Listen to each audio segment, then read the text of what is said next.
So good morning, it's now 18 minutes to 9. Let's jump in and look at some other stories. And I'll begin today with a TV show which you're bound to have seen at some point because, believe it or not, it's been on the air for 25 years now. And this is Judge Judy.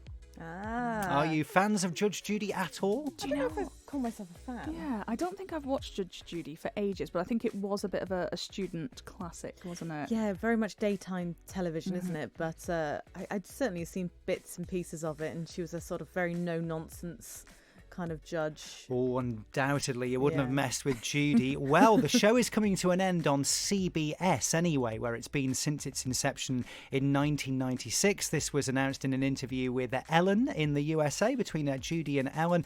She said, "I've had a 25-year marriage with CBS and it's been successful.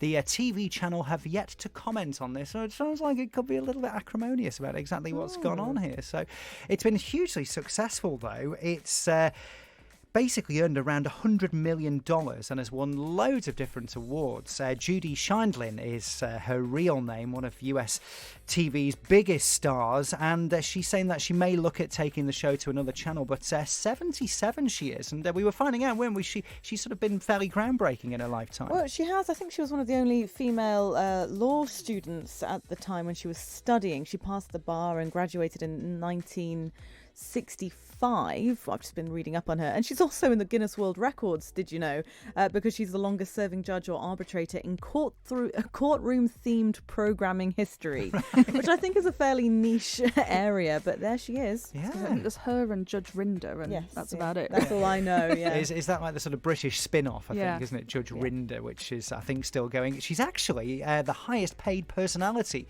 on US TV at the moment. That's incredible. Really? When you think, above Oprah. Yeah, it seems to be. I suppose if you're from a legal background, you know how to negotiate these things. There you go. She's done all right, hasn't she? And she looks so different in real life. It's a wig she wears for the TV show. Oh, really? And she's actually unrecognisable looking at photos of her. So there we go. It's looking like she's going to take the show to another network in 2022.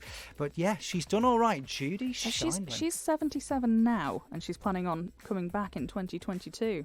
Yes. Good for Judge Judy. There's no stopping it. And she's looking like she's still in great form. So there we are, ending for the time being. But don't worry, if you do like your Judge Judy, it looks like it will continue. And there's 25 years worth of repeats to get through as well. So plenty to keep you going. Are we talking about Batman with you this morning? Sort of, in a sort of slightly indirect way. Yeah, for any comic book fan or fan of the comic books Batman, you might be inclined to make some replicas. And one person has done such a thing in Russia, but it hasn't quite gone to plan because this guy's created a replica Batmobile. So the iconic car, you'll recognise it's very futuristic looking and, you know, not particularly very similar to a normal car. But it's kind of had a bit of a backlash because it's been seized by police in Moscow. It was a car designed to strike fear into the hearts of criminals everywhere. But it's been impounded by authorities in Russia because it was basically, it doesn't fit road safety regulations at all. Oh, there you go. go. A bit of a backfire on that one, really. It may look good. We went to a car museum in Las Vegas where they had one of the genuine Batmobiles that was used at some point, and that was good.